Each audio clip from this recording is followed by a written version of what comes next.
నితిన్ గారు ఆ పర్ఫార్మెన్స్ ఏంటి సార్ అసలా? ఎప్పుడో 2017లో 'లై' అనేది మీది లాస్ట్ మూవీ నేను చూసింది. ఆ తర్వాత మీ సినిమాలు చూడడానికి కూడా చిరాకొచ్చింది.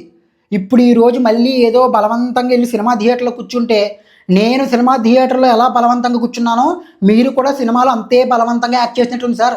మీ తండ్రో, లేకపోతే మీ అమ్మగారో, లేకపోతే మీ తమ్ముడో, మీ అక్కో మీ చేత బలవంతంగా లేదు లేదు నువ్వు హీరోగా చెయ్యాలి అని బలవంతంగా చేయిస్తున్నట్టుంది సార్.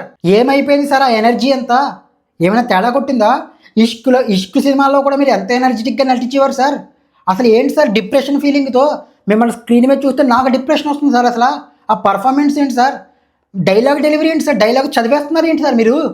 ఎమోషన్ ఏంటి సార్ అక్కడ? ఎమోషన్ పలికించట్లేదు డైలాగ్ చదివేస్తున్నారు.